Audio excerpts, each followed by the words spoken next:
mínima, leve, la calidad de esa información pues, va a ser muy mala, ¿no? Como en los estados de embriaguez.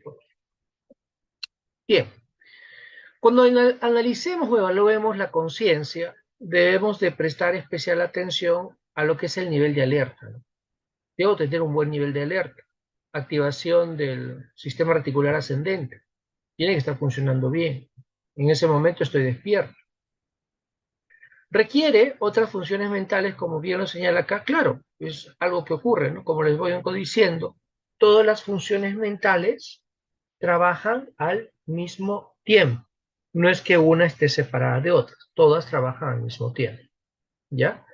Y tiene una cualidad subjetiva y privada, como pone ver ahí, claro, porque cada quien es dueño de su propia actividad consciente. ¿Ya? Cada uno es dueño de su propia actividad consciente. Por eso se dice que tiene una cualidad subjetiva y privada. ¿Ya?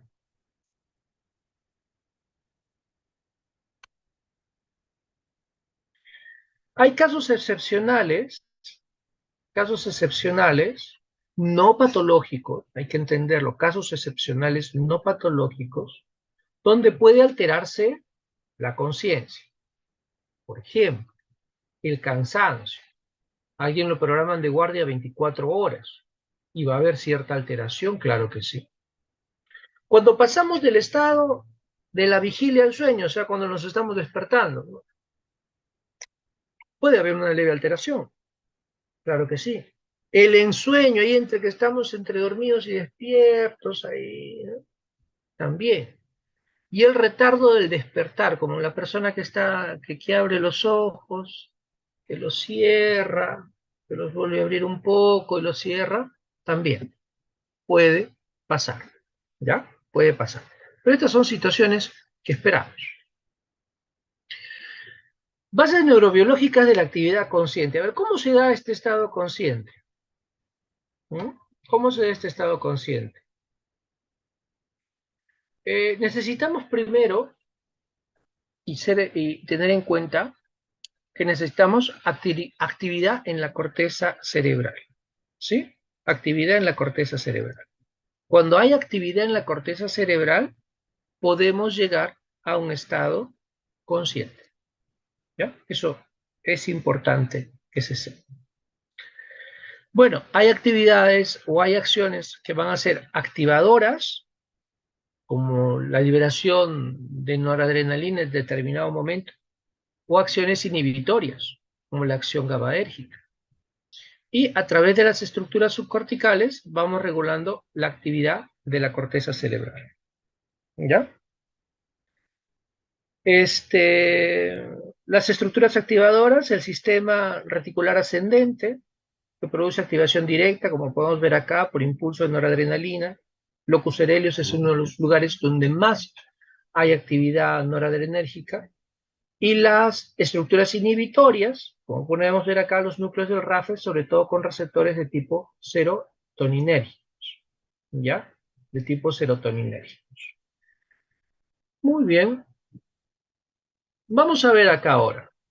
Alteraciones cuantitativas, no de la calidad, sino a nivel de la cantidad, ¿ya? Alteraciones cuantitativas. ¿Cuáles son estas alteraciones cuantitativas? Vamos a ver. En primer lugar, ¿ya? En primer lugar, la pérdida de la lucidez. En segundo lugar, pobre respuesta al estímulo sensorial, ¿no? Te grita muy fuerte, no respondes, mucha luminosidad y nada. Dificultad para orientarse en tiempo y espacio también está descrito como una alteración cuantitativa. Alteraciones en la escala de Glasgow, ¿no? Glasgow 13, Glasgow 12, Glasgow 11. Tipos de alteraciones cuantitativas, vamos a ver cuáles serán. Uno, la somnolencia. Claro, la somnolencia es un tipo de alteración eh, cuantitativa. En segundo lugar, la obnubilación. Estado de obnubilación también, el estupor y el coma. Vamos a considerar esas como alteraciones cuantitativas. Eso sobre todo las va a evaluar el neurólogo, el médico internista, el médico emergenciólogo. ¿Sí? Ellos son los que sobre todo evalúan este tipo de casos. Viene un paciente con un TEC y podríamos decir, un paciente somnoliento luego de sufrir, y lo describimos, ¿no? Hacemos una evaluación cuantitativa. Luego de esto, bueno, este es el resumen de lo que es la escala de Glasgow, ¿no? Apertura ocular, espontánea, respuesta valvar orientada, respuesta motora obedece órdenes, te tiene que dar 15, ¿no? Te tiene que dar 15. Vamos a ver ahora una alteración de otro tipo, la hipervigilancia, por ejemplo, la hipervigilancia. ¿Qué sería la hipervigilancia? Esto es una alteración también cuantitativa, ¿no? Está súper vigilante, ¿no? Súper vigilante. En la hipervigilancia, se eleva el nivel de conciencia. Ocurre en algunas situaciones, ¿sí? Ocurre cuando está frente a una gran amenaza o gran peligro, puede haber un estado de hipervigilancia, ¿ya? Hay una sensación subjetiva de claridad mental. A veces ocurre por el efecto de sustancias estimulantes, ¿sabes? También ocurre por acción de sustancias estimulantes. Puede darse en ese sentido. Hay aumento de la actividad motora y verbal, obviamente. Tú sientes que tu nivel de conciencia está elevado y hay aumento de estas actividad psicomotriz, podríamos decir. Tu estado anímico está elevado. ¿Dónde ocurre esto? En los cuadros maníacos, por ejemplo, ¿no? Cuadros maníacos, hipomaníacos, podemos encontrar esto con elevación del afecto. Y el estado de atención es un estado de hiperprosexia, ¿ya? Hiperprosexia. Y por eso podemos ver aquí abajo, ¿no? Ustedes pueden verlo ahí. ¿En qué casos lo vamos a ver? ¿En qué casos se van a presentar? En los episodios maníacos, en algunos cuadros paranoides también, porque esta desconfianza activa, ¿no? También liberación de noradrenalina y hace que estés en este estado hipervigilante, mires a todos lados, desconfías constantemente, eso también ocurre. Intoxicación con alucinógenos e intoxicación, como ven ahí, de drogas simpático-miméticas. También lo hemos visto. A ver, acá en este cuadro nos permite ver la psicopatología de la conciencia, ¿no? A nivel normal, estado de vigilia. Luego vienen los estados intermedios, como el estrechamiento anormal de conciencia, el entorpecimiento de conciencia y los estados de abolición como el sueño, síncope y coma, ¿no? Pues los estados intermedios, ¿cuáles son? Ensanchamiento, estrechamiento anormal, entorpecimiento y anulamiento. Y ahora vamos a ver las características que tienen ellos. Estrechamiento anormal de la conciencia lo deben haber escuchado ustedes de repente cuando estaban haciendo sus sesiones prácticas. ¿En qué consiste este estrechamiento anormal de la conciencia? Anormal. Bueno, en estos casos se produce una reducción del campo de la conciencia. Ustedes ven una ventana donde yo estoy hablando en este momento. Imagínense que esa ventana se reduce, no a nivel de la calidad de la imagen, solo que se reduce la imagen. ¿Sí?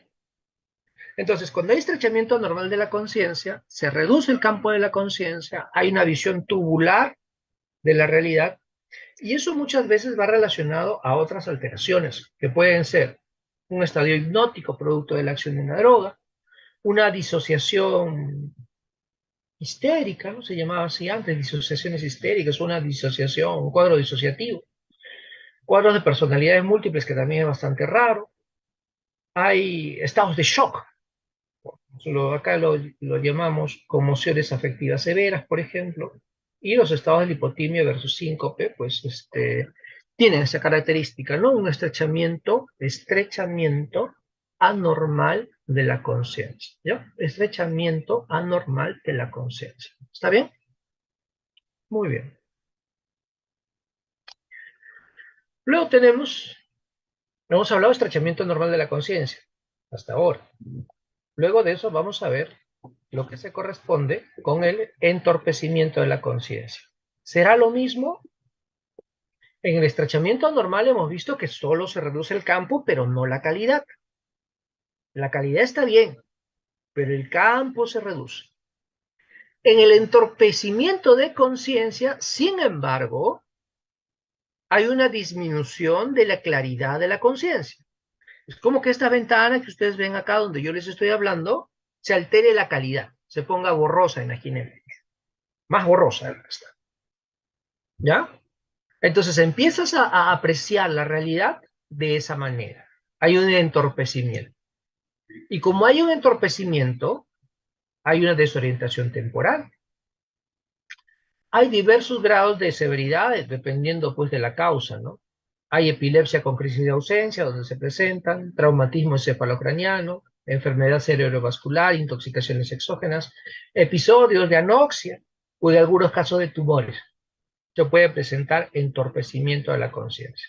Entonces, ¿cuál es la diferencia? En el estrechamiento anormal de la conciencia se reduce el campo de la conciencia y en el entorpecimiento el campo de la conciencia está normal, solo que la calidad de esta se reduce. Ya hay una alteración en la calidad de la conciencia.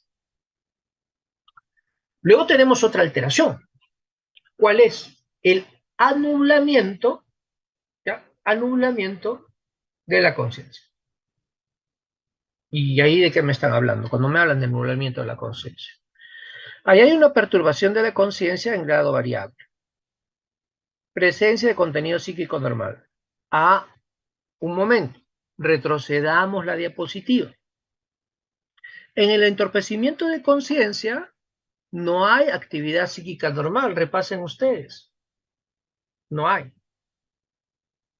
Pero en el anulamiento de conciencia hay una perturbación de conciencia de grado variable y aparte de esto hay contenido psíquico anormal.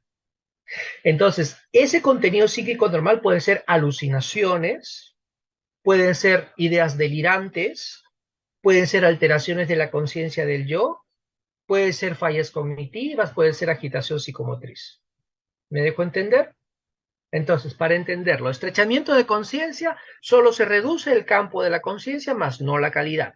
En el entorpecimiento de conciencia puede estar bien el campo de la conciencia, pero la calidad está alterada. Y en el anulamiento de conciencia hay una alteración de la calidad de la conciencia y aparte se agregan alucinaciones, ideas delirantes, alteraciones del afecto, fallas cognitivas y agitación psicomotriz.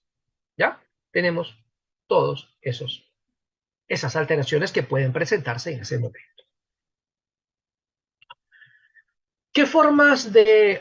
Vamos a agregar otro compañero más. Ya, 170 ya. ¿Qué formas de nublamiento conocemos? Pues acá los podemos ver, ¿no? El estado oniroide, la embriaguez, el estado crepuscular, los delirios, la alucinosis y la amencia o confusión mental, ¿no? Todas ellas son formas de anublamiento de la conciencia. Luego tenemos las alteraciones del yo corporal. ¿Cómo es eso? ¿Cómo yo tengo un yo corporal? Claro. Tu yo corporal reconoce tu mano derecha, tu mano izquierda, hasta dónde llega, más o menos, esta es mi cabeza, ¿no? Mi cuerpo. ¿Eh? Pero hay algunas alteraciones de este yo corporal. Estas pueden ser el síndrome del miembro fantasma, ¿no? La anosognosia, ¿no? No se reconoce, por ejemplo, el síndrome de Anton Babinski, o las agnosias parciales como la asteroagnosia y la prosopagnosia, ¿no? Que son agnosias parciales. Ahora, hay que reconocer, ¿sí? Hay que reconocer que esto no es muy común de ver. No es muy común de ver esto, ¿ya? No es muy común de verlo, pero hay que revisar. Por ejemplo, un ejemplo de una asterognosia, ¿ya? Eh, la asterognosia consiste en la incapacidad de reconocer, ¿sí? Algunas cualidades que pueden tener diversos objetos a través del tacto, ¿no? A través del tacto. Pero no puedes reconocerlo, ¿ya? Y la prosopagnosia consiste en la dificultad de reconocer las caras, una cara conocida. Entonces yo les pregunto, ¿qué es una prosopagnosia? Incapacidad de reconocer caras. Esa sería la respuesta, ¿no? Si viniera alguna vez en alguna pregunta, ¿cuál sería la respuesta? La prosopagnosia es la incapacidad de reconocer rostros conocidos. ¿Ya? Muy bien. Hablemos de la orientación. ¿Qué es la orientación? es aquella capacidad que nos permite identificar dónde estamos, quiénes somos y si estamos en el presente. ¿Ya? Si estamos en el presente. Ahora, había una canción que decía, el presente es lo único que tenemos y es verdad, ¿no? El pasado ya no existe. La hora de inicio de la sesión, las 2:40, todo lo que pasó entre las 2:40 y las 3 de la tarde ya no existe, ya desapareció. Solamente estamos en el tiempo presente. El futuro tampoco existe, o sea, no se ha dado. No sabemos, dentro de 5 minutos hay un terremoto y yo de repente ya no estoy acá. O sea, tenemos esto. Esto es lo que tenemos. Y nos ayuda esta función llamada orientación en reconocer. ¿Ya? Por eso se dice, es una habilidad cognitiva que consiste en el conocimiento de sí mismo y del entorno. Y para la orientación, para que esta funcione bien, tiene que haber integridad en la memoria, en la atención, en el pensamiento y en la percepción. Porque si hay alteración, por ejemplo, en la memoria, voy a olvidarme qué día es hoy. Y voy a identificar de repente que estamos en el año 2012, un 30 de agosto. ¿Ya? Un 30 de agosto del año 2012, de repente, imagino que estamos en ese día. Y no estamos ese día. ¿Qué tipos de orientación hay? Orientación autopsíquica, cómo estoy yo frente al entorno, y orientación alopsíquica, cómo está el entorno respecto a mí. ¿Ya? Así de sencillo. Bien, alteraciones de la orientación. Orientación, ¿qué alteraciones tenemos? ¿Qué alteraciones conocemos? ¿Ya? Tenemos la desorientación temporoespacial. No hay recuerdos, ¿no? Una desorientación del tiempo y una desorientación del espacio también. Esto lo vemos mucho en los trastornos cognitivos, ¿no? Los síndromes cognitivos mayores o demencias, ¿no? Ahí encontramos estas características. Luego tenemos la distorsión de la percepción temporal también. ¿Dónde encontramos esto? En el trastorno afectivo bipolar, ¿no? En el estupor melancólico o maníaco. O la doble cronología, una característica de algunos casos muy severos de esquizofrenia, donde llevan pues una doble cronología, ¿no? No es habitual que un paciente con esquizofrenia esté llevando una doble cronología, ¿eh? Algunos la tienen, no todos. Bien, formas de conciencia y exploración. ¿Cómo vamos a hacer eso? ¿Qué formas de conciencia conocen? Primero, uno tiene que aprender a reconocer. Ya lo reconocemos desde pequeños. Cuando nos dicen tienes uso de razón, desde cuándo te identificas, desde cuándo te reconoces como persona, como ser humano, como ente independiente, ¿no? Eso se basa en que tenemos una conciencia de nosotros mismos y la reconocemos como una actividad propia, no externa, ¿sí? Tenemos luego una conciencia de la realidad. Por ejemplo, yo digo, estoy en una habitación que tiene tanto por tanto, tiene tal luminosidad, está ubicada en tal distrito, a este nivel, me demoro tanto en llegar a mi trabajo, estoy tan cerca de la universidad, entre otros. ¿Sí? Conciencia de la realidad. Conciencia de la propia experiencia. ¿La experiencia es tuya? Pues de un tercero. No, la experiencia es propia, la he sentido yo. Y he sentido, yo he vivido esa experiencia. Perfecto. Luego viene la exploración, ¿no? ¿Qué es importante ver acá? Primero, el estado de conciencia, ¿no? Está despierto, está somnoliento, está en coma, ¿no? Hay que saber escuchar en las entrevistas. Mucha información que se da en palabras sueltas muchas veces, ¿sí? Hay exámenes de orientación, el trastorno de estrés postraumático. Investigación de cada trastorno hay que hacerlo minuciosamente, ¿ya? Pruebas complementarias, cuando hablamos de formas de conciencia y su exploración, importantísimo el electroencefalograma. Pues si hay una alteración cuantitativa, le voy a pedir un electroencefalograma. Si hay una alteración cuantitativa, le pido una tomografía o le pido una resonancia magnética. El paciente está soporoso, sospecho causa neurológica, ya le pido su tomografía. ¿Qué está pasando ahí? Algo no anda bien, ¿ya? Algo no anda bien. Muy bien, vamos a admitir otro compañero.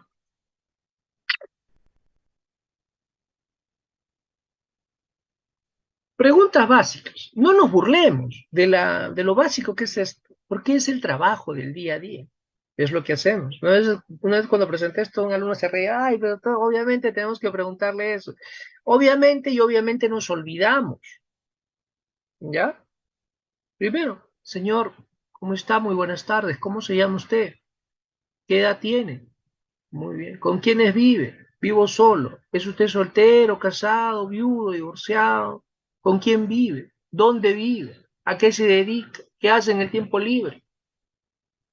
Vamos a entrevistar a la persona, ¿ya? Luego, ¿qué más? Le preguntamos, ya no en la orientación respecto a sí mismo, sino orientación en el tiempo. ¿Sabe qué día estamos hoy? ¿En qué mes? ¿En qué año? ¿Qué día de la semana es hoy? ¿Estamos en primavera, en verano, en otoño? ¿Desde cuánto? ¿Hace cuántas horas se encuentra usted acá? También es importante.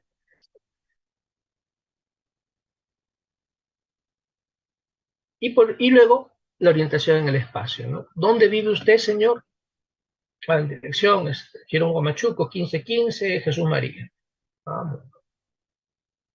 ¿Dónde se encuentra usted ahora? Me encuentro en la clínica tal, en el segundo piso, en el consultorio 215. Perfecto. ¿Está en un hospital? ¿Está en su casa? ¿Dónde está usted, señor? Preguntar. Siempre vamos a preguntar. Ese es nuestro trabajo.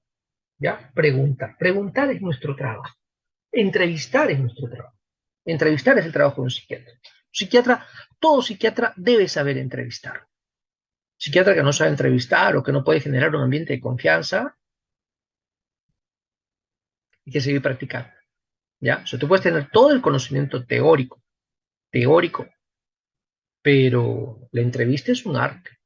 Los maestros, los más antiguos decían, la entrevista se practica, se mejora con el tiempo.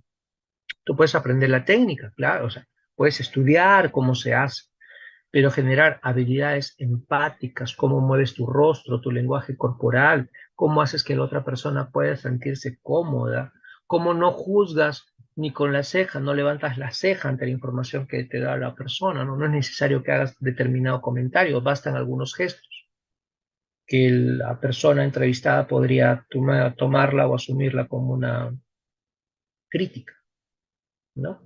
Como una crítica. Muy bien.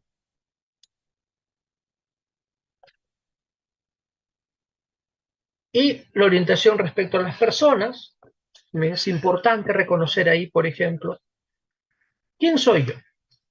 Yo soy un médico, trabajo en tal lugar, mi función es tratar, pues, ¿no? Trastornos mentales, puedo decir eso. ¿Qué labor desarrollo? Soy médico psiquiatra. Si está presente un familiar, ¿ha venido solo o acompañado? He venido acompañado. ¿Quién es esa persona que está acompañando? Sobrino, mi pareja, cualquier persona. Se puede hablar y se señala de esa manera, de esa forma, ¿ya? Muy bien, dejamos orientación a un lado y ahora vamos a pasar hacia el lenguaje. ¿Qué es el lenguaje? Muy bien. Doctores, el lenguaje es tan importante y es una de las funciones más importantes que debemos de ver y analizar porque a través del lenguaje, ¿ya? A través del lenguaje, nosotros podemos evaluar el pensamiento, ¿ya? O sea, miren, ¿eh? A través del lenguaje, el lenguaje nos sirve para evaluar el pensamiento. Eso es fantástico. Si no, ¿cómo lo evaluaríamos? ¿Cómo evalúas el pensamiento? Si no es, si no forma parte. de tu lenguaje. Dos tipos de lenguaje, verbal y no verbal. ¿Ya? Generalidades respecto al lenguaje. En primer lugar, este lenguaje se organiza y estructura, tengámoslo en cuenta, a partir del pensamiento. ¿Ya? Se organiza y estructura a partir del pensamiento. Permite comunicación entre varias personas. Entonces, por ejemplo, entra un chat grupal, ¿no? 200 personas agregadas, ahí conversan, se mandan cadenas. ¿Ya? Ahora, el lenguaje es una función mental de altísima complejidad. ¿Cómo así lo hemos desarrollado los seres humanos? Para transmitir incluso ideas abstractas. O sea, incluso ideas abstractas y conceptos complejos pueden transmitirse a través del lenguaje. Esto es importante saber. Comunicación a través del lenguaje se puede dar a través del lenguaje oral, escrito o la mímica, ¿no? Y la comunicación puede ser verbal o no verbal, ¿no? Verbal o no verbal. Importancia del lenguaje. ¿Qué importancia tiene el lenguaje? A ver, vamos a ver, ¿qué importancia tiene el lenguaje? O se reconoce como una capacidad exclusiva del ser humano, para empezar. Los animales de repente tienen un lenguaje, pero todavía no está descifrado del todo, ¿ya? Los humanos sí tenemos esa capacidad. Ahora, el discurso, la forma como habla, la forma como se expresa, la entonación, el contenido de lo que dice, nos va a permitir una utilidad diagnóstica, claro que sí, porque a través de ello yo evalúo el pensamiento, ¿sí? ¿El lenguaje es de utilidad terapéutica? Muchas veces, claro que sí. Procesos psicoterapéuticos donde la persona habla, expresa sus temores, sus dudas, sus celos, sus miedos, sus inseguridades. Y después de ello se va sintiendo mejor. ¿Cuál es la principal barrera del lenguaje? Los idiomas, pues, ¿no? Diferentes idiomas impiden comunicar, ¿sí? Impiden comunicar. O hacen más difícil, digamos no que impiden, pero sí hacen más difícil la comunicación. ¿Ya?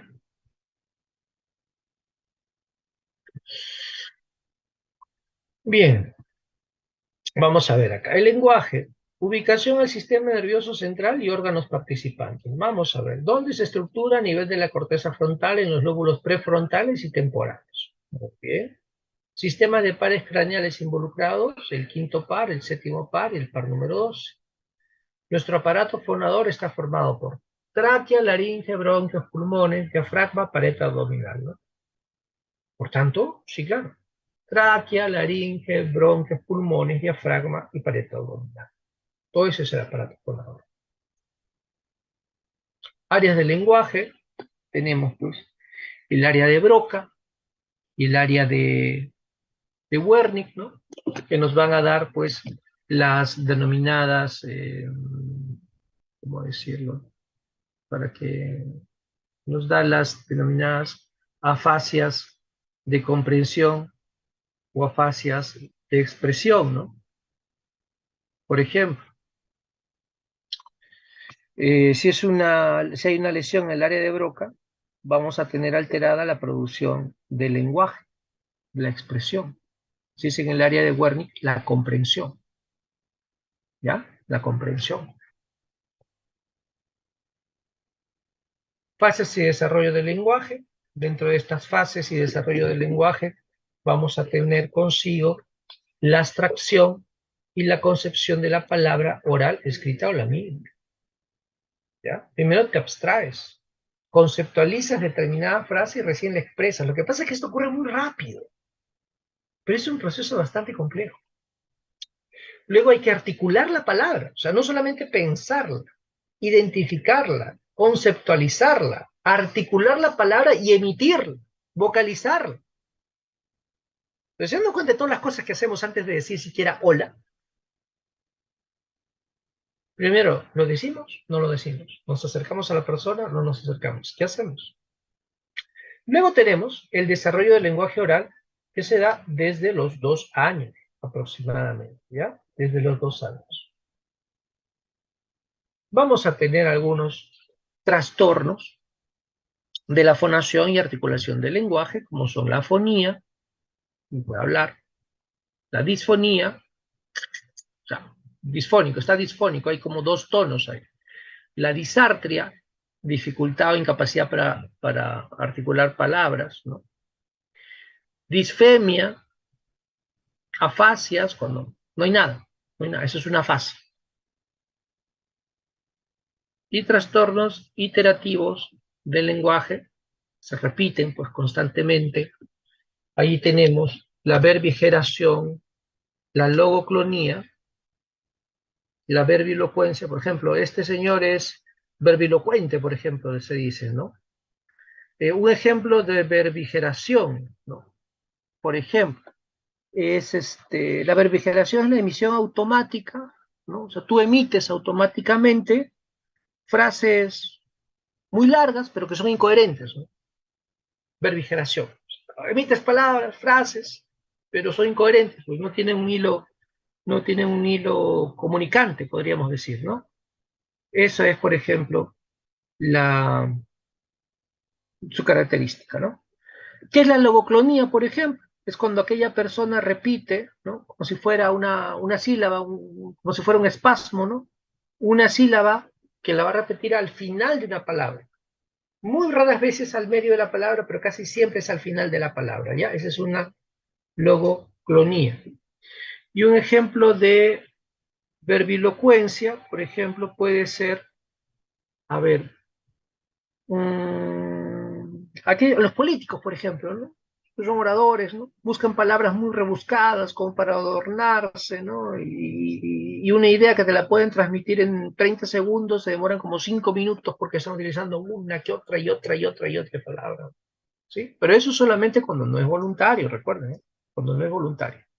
Y la ecolalia consiste en que la persona, por ejemplo, determinada persona, repite la última frase de cada palabra que se está diciendo, ¿no? Ahí viene la ecolalia, eco, de eco, ¿ya? De eco, de ecolalia.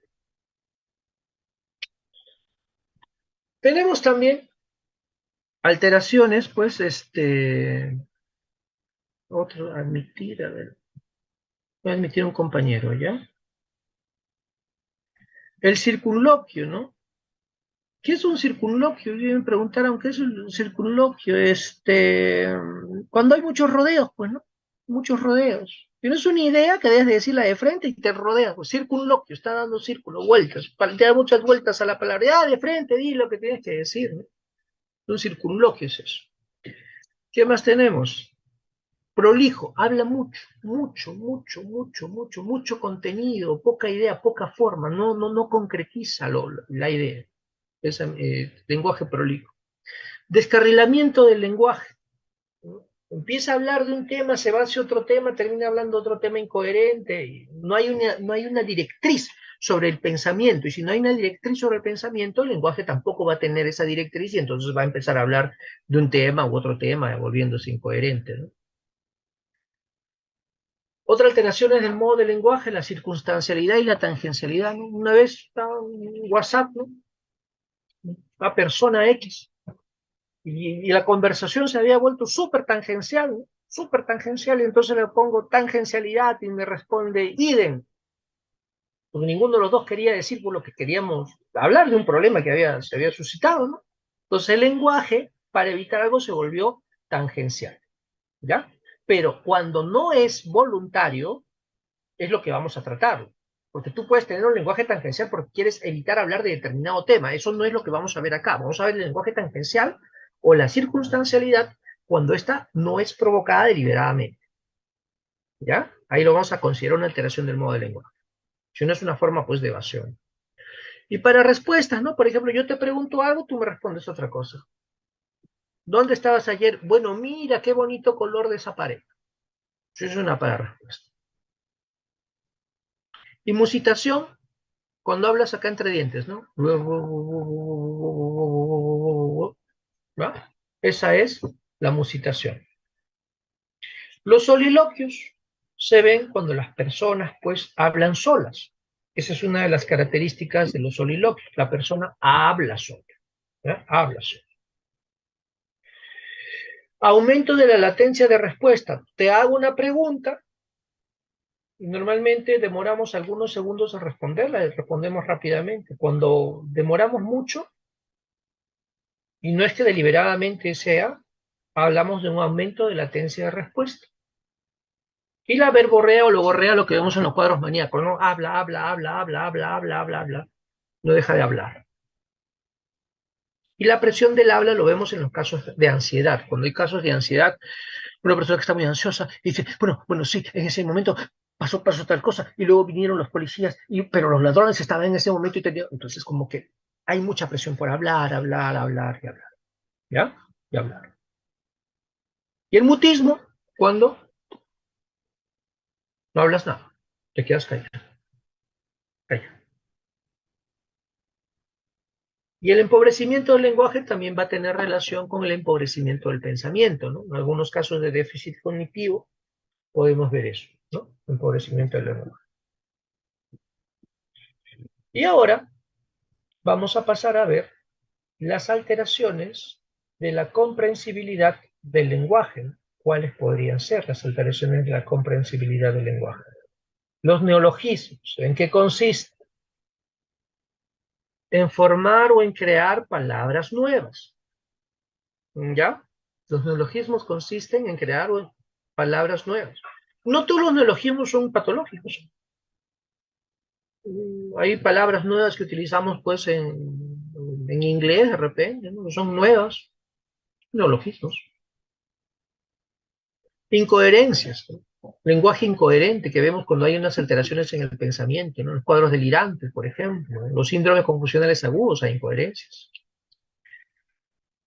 No me gusta utilizar mucho ensalada de palabras porque es una palabra que está y otra palabra que está y otra palabra que está y es un discurso pues que las palabras son inconexas todas ellas, ¿eh? Eso lo llamamos ensalada de palabras. Y alteración en el lenguaje mímico vamos a tener la hipermimia, hay mucha expresión en el rostro cuando habla la persona, ¿no? Cuadros maníacos podemos ver. Hipomimia, cuadros depresivos. Te puedo estar hablando, pero no hay mayor expresión en el rostro, ¿no? Amimia ya no hay nada. Cero, cero mismo, ¿ya? Esas son las alteraciones del lenguaje mímico. Recuerden, alteraciones del lenguaje mímico, hipermimia, hipomimia y amimia, ¿ya? Y alteraciones del lenguaje escrito, vamos a tener las disgrafias, ¿no? Disgrafias, alteraciones en la escritura, en la grafía, la grafia cuando no hay escritura, la macrografia cuando haces muy grandes, pues las gigantes hacen las letras, escribes de forma muy grande. La micrografía cuando escribes muy chiquitito, muy pequeñito, ¿no? Y la exploración del lenguaje, ¿cómo la vamos a hacer? Bueno, como todo, ¿no? Primero con paciencia. Les digo a todos, primero lo que tenemos que tener es paciencia y confiar en nosotros mismos. Eso es lo más importante. Observar y escuchar el discurso del paciente durante las entrevistas es importante. No solamente escuchar lo que dice, sino también cómo lo dice, cuándo lo dice, en qué contexto, cómo está su rostro, cuál es su posición corporal cuando comenta tal hecho o suceso. ¿Ya? Durante la entrevista vamos a evaluar fluidez, contenido, entonación, expresión, comprensión, repetición de palabras, denominación, lectura y escritura. Todo eso vamos a evaluar. ¿Está bien? Y muy bien. Doctores, preguntas, por favor, entramos al periodo de preguntas de la clase de hoy.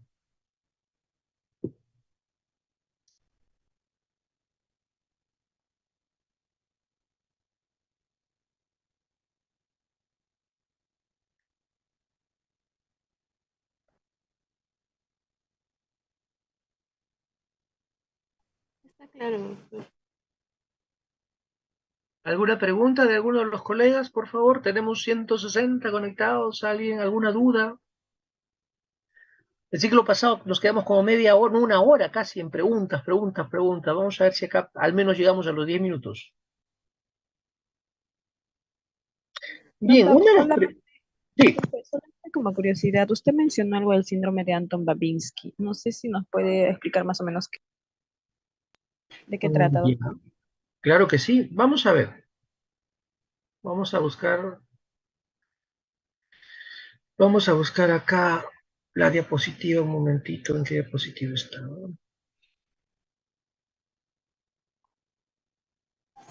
Alteraciones del yo corporal. Sí, sí, un segundo. Voy a cerrar esto.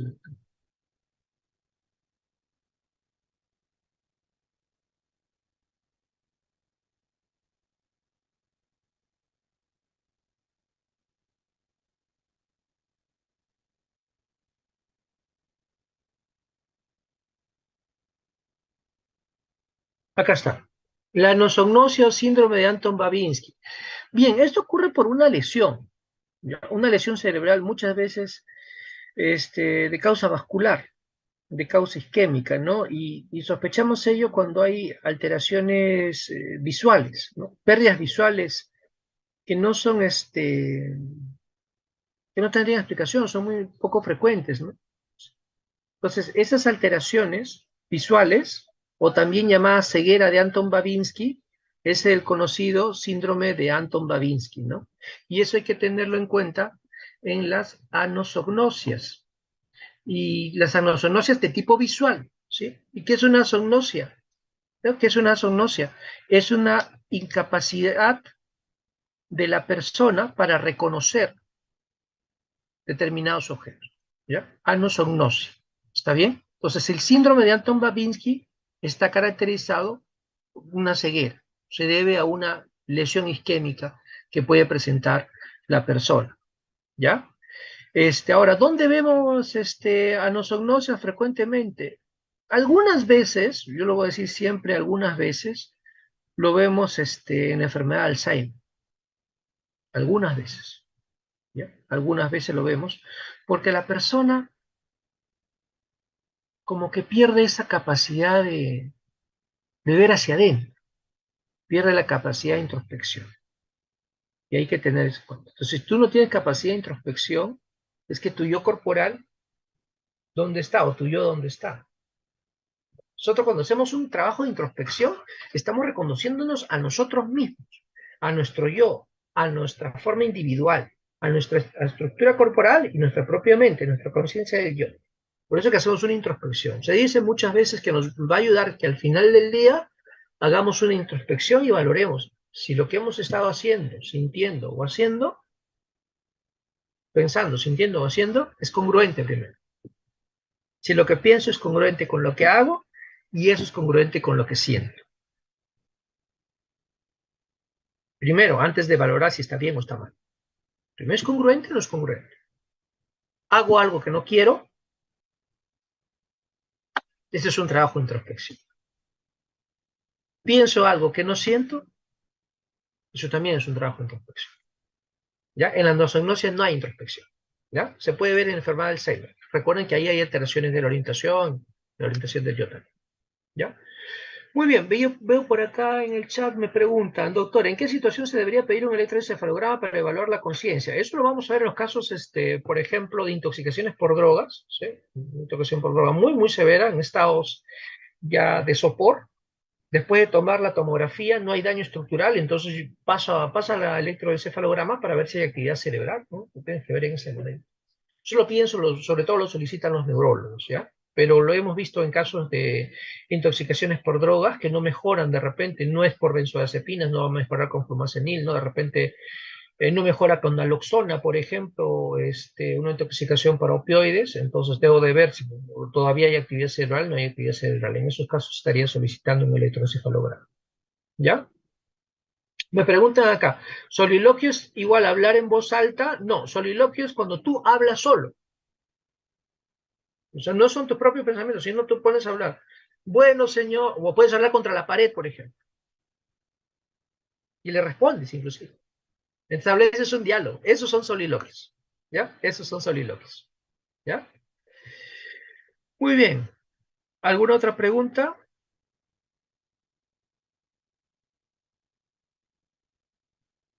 Muy bien, me dicen que tienen terapéutica médica. Perfecto. Entonces, pasemos a la siguiente clase. Muchas gracias a todos ustedes por su atención. Y ya a la delegada le estoy enviando las diapositivas. ¿Ya? Muy bien. Gracias, Muchas doctor. gracias. Gracias a Hasta usted. luego. Hasta luego. Gracias, doctor. Hasta luego.